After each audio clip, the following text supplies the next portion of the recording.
¿Qué tal amigos? ¿Cómo están? Gracias por estar aquí presente en este canal. Vamos a hablar sobre esta entrevista importante de la fiscal general de los Estados Unidos, Pamela Bondi, sobre los dos arrestos de jueces que colaboraron con miembros del Tren de Aragua. Vamos a comenzar con la jueza de Milwaukee, donde el criminal ilegal de los Estados Unidos golpeó brutalmente a dos víctimas. Resulta que esta jueza, señores, sacó al inmigrante ilegal por la puerta trasera, donde el FBI y el ICE tuvieron que intervenir para atrapar a este inmigrante. Y además, Pamela Bondi habla sobre el juez de Nuevo México, que fue arrestado albergando a un miembro del Tren de Aragua. Vamos a escuchar esta entrevista que me parece muy interesante lo que dice. Comencemos. Back to our top story now. Federal officers arresting two. Volvamos a nuestra historia principal. Oficiales federales arrestan a dos jueces del condado, uno actual y otro ex juez. La jueza en función del circuito de Milwaukee, según el director del FBI, Kash Patel, está siendo acusada de obstrucción por ayudar a un inmigrante indocumentado a evadir el arresto la semana pasada. El segundo arresto, un ex juez de Nuevo México, junto con su esposa, ahora enfrenta cargos relacionados con albergar a un miembro de la pandilla venezolana Tren de Aragua. Ahora me acompaña la principal fiscal del país, Pamela Bondi. Ha sido un día bastante ocupado para ti, Pamela. Sí, una semana muy ocupada. Estoy recibiendo declaraciones a medida que nuestra entrevista comienza. Llegaré a eso por un segundo. Pero vamos a comenzar, Pamela, con la jueza número 1, Hannah Duggan, de Milwaukee. Arrestaste a un juez en función. ¿Por qué sentiste que era necesario? Mira, fue terrible para todos nosotros lo que pasó. Yo solía ser fiscal de violencia doméstica y este caso involucraba a alguien que fue deportado bajo el gobierno del presidente Obama y regresó a nuestro país. No sabemos cuándo estaba ilegalmente y vivía en una residencia y golpeó a un hombre tan gravemente que tuvo que ir al hospital. Su compañero de habitación le golpeó con el puño cerrado en la cara 30 veces. La víctima cayó al suelo y entonces entró con la novia y trató de separarlo. Golpeó a la mujer en la cara con un puño cerrado con tanta fuerza que cayó al suelo. La golpeó en el brazo. Ambos tuvieron que ir al hospital. La pelea se interrumpió, los llevan al hospital y él amenaza con hacerle más daño más tarde. Por lo tanto, es bastante difícil lograr que una víctima de violencia coopere. Teníamos dos víctimas sentadas en la sala del tribunal. Entonces, ¿qué hizo este juez que llevó a Laís a venir y realizar este arresto? Ella es juez en función en caso de violencia doméstica. Ruiz es el acusado con dos víctimas.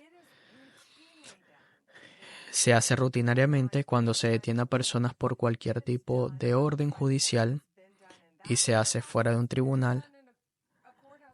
Esto se hizo en un juzgado donde procede hace 20 años. La razón es, como usted sabe, ejecutar una orden judicial es una de las cosas más peligrosas que puedes hacer con la gente del orden. Entonces nunca te vas a encontrar nunca vas a saber cómo son estas personas, qué tipo de arma lleva consigo. Entonces el lugar más seguro para hacerlo es un tribunal, porque ya han pasado por seguridad. Sabes que es un acusado que no está armado. Es una situación diurna estéril. Se hace de manera rutinaria en curso. Cualquier tipo de orden judicial, así que el equipo del ICE estaba allí. El equipo de la DEA, el FBI, estaban fuera del Palacio de Justicia. El juez descubre que están allí para arrestarlo y la forma como apareció en el radar, por supuesto. Entonces, ella sabía que estaban allí. Ella sale de la sala del tribunal y está visiblemente enojada, gritando y alzándole la voz a las autoridades de inmigración. Ella les ordena que se vayan. Entonces, cuando hacen eso, ella regresa a la sala del tribunal, se sienta nuevamente en el estrado, mientras un fiscal, sentado allí con dos víctimas de violencia doméstica, y le dice al abogado defensor y al acusado Ruiz que entren con ella atrás. Ella los lleva por detrás de un área privada. Y esto es espantoso. A través de su oficina salen. Uno de los agentes de la DEA, creo, los ve salir y no sabe qué está pasando. Entonces ella continúa con su expediente. 2 víctimas permanecen sentadas en el tribunal esperando toda la mañana. Al final, los fiscales preguntaron, ¿qué pasó? ¿Por qué no se abrió el caso? Ella lo quitó de la lista, sin decirle a nadie. Les hice salir por una puerta para que se fueran. Entonces el ICE, el equipo del ICE, la DEA, el FBI, tienen que perseguirlo, que es lo que lo hace tan peligroso. Afuera del tribunal en una intersección, los peatones podrían haber muerto, podrían haber resultado heridos. Lo atrapan y lo detienen. Esos son los hechos del caso. Ok, a medida que se exponen los hechos del caso, como se puede imaginar, la gente ahora está respondiendo. Acabamos de recibir esta declaración completa del abogado que representa a la jueza, diciendo que ella se ha comprometido con el Estado de Derecho y los principios del debido proceso durante toda su carrera como abogada y jueza. Ella ha contratado al ex fiscal de los Estados Unidos, Steven, para que la represente. La jueza se defenderá enérgicamente y espera ser exonerada. Dame una reacción, Pamela Bondi, sobre esto. ¿Qué piensas al respecto? También el gobernador respondió. El congresista demócrata se ha pronunciado que está en contra de este arresto. Pero primero, ¿cuál es tu respuesta al abogado? Mira, todos tienen derecho a su día en la corte. Acusados penalmente, víctimas, y esas víctimas tenían derecho a su día en la corte.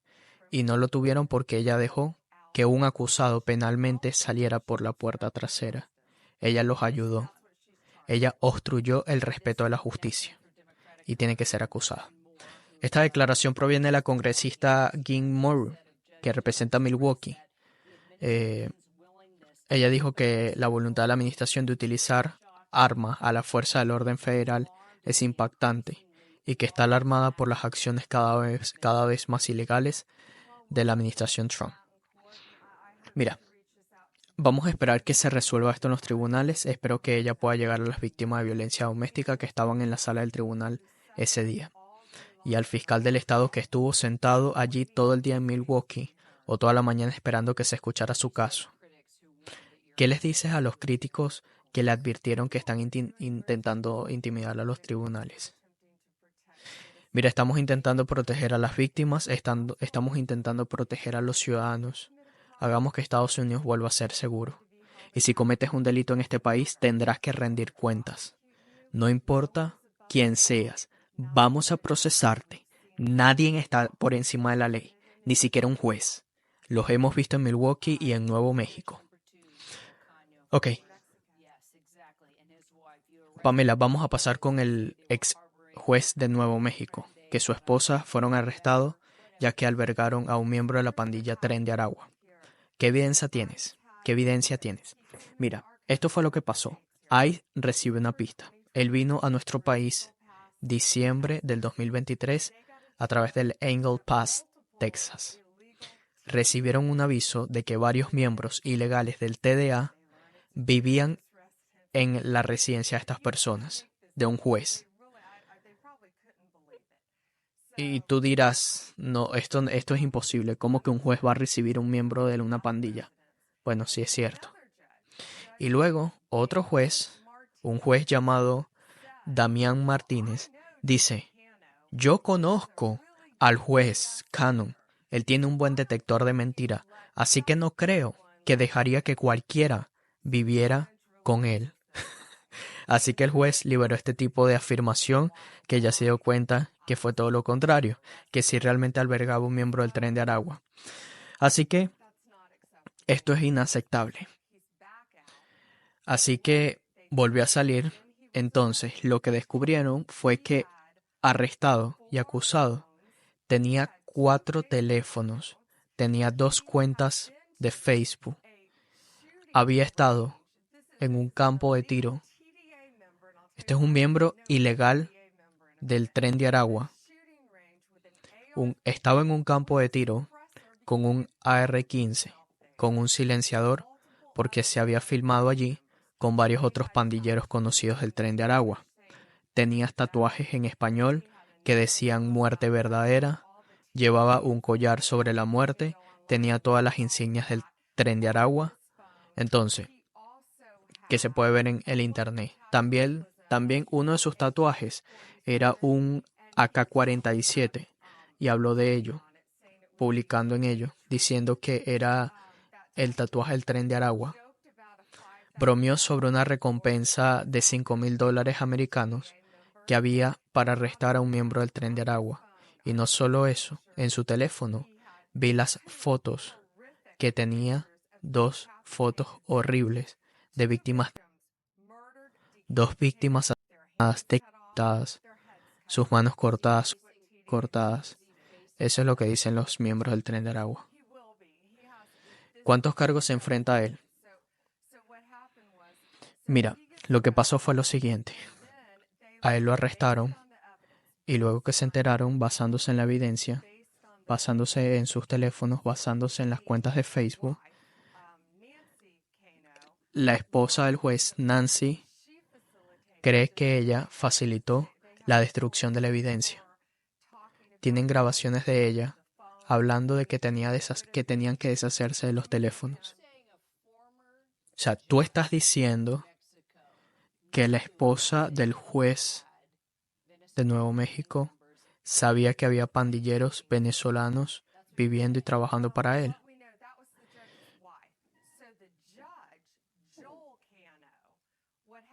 El juez, lo que pasó en el post, él admitió que tomó uno de los teléfonos de los acusados y tomó un martillo, él mismo, y lo destruyó. El teléfono con un martillo. Luego tomó las partes del teléfono, lo llevó a un basurero de la ciudad para deshacerse de él, para que no atraparan a un inmigrante ilegal.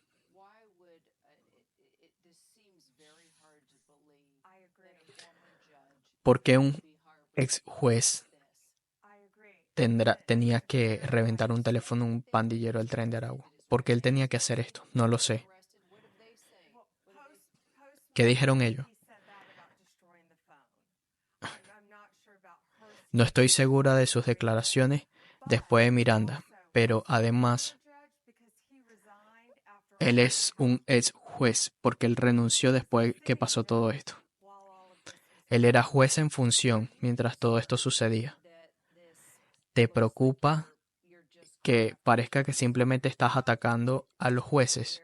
Quiero decir, Trump es muy directo sobre sus problemas con los jueces. No es un secreto. Mira, creo que he explicado los hechos bastante claros sobre estos 2 jueces y lo que estamos haciendo. Este último chico del que acabamos de hablar volvió a mencionarse. Víctimas que fueron mutiladas, al parecer con machete, con las manos cortadas,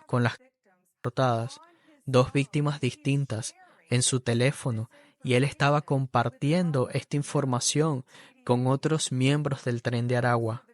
Estas son las personas que tienen que ser arrestadas, que tienen que ser sacadas de nuestro país. No importa quién seas, nadie puede albergarlo, ni siquiera un juez. Creemos en el Estado de Derecho y ni siquiera un juez está por encima de la ley. ¿Quién podría ser el próximo? Estamos hablando de alcaldes, gobernadores. ¿Hasta dónde llega esto? Bueno, yo rezaría que el gobernador y un alcalde no tenga a nadie más en la pandilla ilegal en su casa, que tenga rifles de asalto. Otra cosa que se me olvidó, el juez le dio al pandillero que la hija tenía muchas armas de fuego. Él tenía rifles de asalto, AR-15, AK-47 para ir a un campo de tiro. Uno de ellos tenía un supresor para disparar. Obviamente vamos a seguir estos casos, pero Pamela, ¿te preocupa que esto asuste a los fugitivos? Quiero decir que no van a presentarse en el tribunal ahora y enfrentar cargos, porque van a saber que van a ir contra ellos, que saben que el ICE estará persiguiéndolo, ya saben que estarán en los tribunales, pero ahora no lo harán porque estamos viendo todo esto que está pasando. Le preocupa que resulte aún más difícil localizar a aquellos que saben que son culpables de un delito. Sí, totalmente. Lo que me preocupa fueron estas víctimas que no fueron atendidas. Fueron suficientemente valientes para presentarse después de ir al hospital y sentarse en una sala del tribunal y enfrentar a las personas que fue acusada de hacerles esto. Y lo dejaron salir por una puerta trasera. Esto tiene que ser un efecto paralizante en todas las víctimas de este país. Y que un juez que se suponía que era imparcial, objetivo, protegió a un criminal. Esto no se puede inventar. Protegió a un criminal ser acusado en un tribunal judicial durante el día. Eso es lo que me aterroriza de las víctimas de delito. Mire, nosotros como periodistas nos aterroriza entrevistar a víctimas de crimen, pero lo que es más preocupante es que queremos ver a los malos encerrados. Entonces, si el malo se da cuenta, va a decir, está bien, no hay manera que me presente ante un tribunal sabiendo de que Trump va a perseguir a todas estas personas que están fuera de los tribunales, entonces voy a huir. Eso no hará que tu trabajo sea más difícil. Entonces, Tom Hoffman y su trabajo lo dijo. Sí, es muy raro que un miembro del Tren de Aragua y de los Mara Salvatrucha que viven en los Estados Unidos se presenten a un tribunal. No lo hace. Es bastante difícil. Fiscal, vamos a pasar con el ex juez de Nuevo México. Estaba leyendo, usted dijo que un miembro del Tren de Aragua vivía allí y trabajaba para él. Tú envías un mensaje muy fuerte para perseguir a un juez. Eso significa que cualquiera que encuentre a una persona empleando a un inmigrante ilegal o indocumentado, van a ir contra esa persona. Mira, este es un inmigrante ilegal del Tren de Aragua, de una pandilla. Creo que Tom Hoffman lo ha dejado muy en claro, que la máxima prioridad es atrapar a estos asesinos criminales. El tráfico, el modelo del negocio del Tren de Aragua es el tráfico de personas. Por un miembro del Tren de Aragua que tiene fotos de personas en su teléfono. Esta gente, esto es lo que nos preocupa, sacar a esta gente de nuestro país y ponerlos en prisión donde pertenece. No vas a abusar de una mujer, no vas a abusar de un pequeñito y no vas a eliminar a alguien y te vamos a dejar caminar por la calle. No. Francamente, no es seguro para sus familias ni enviar a alguien que saben que está aquí ilegalmente a disparar un AK-47 o un AR-15 con un silenciador. Me da miedo. Me da bastante miedo por nuestro país.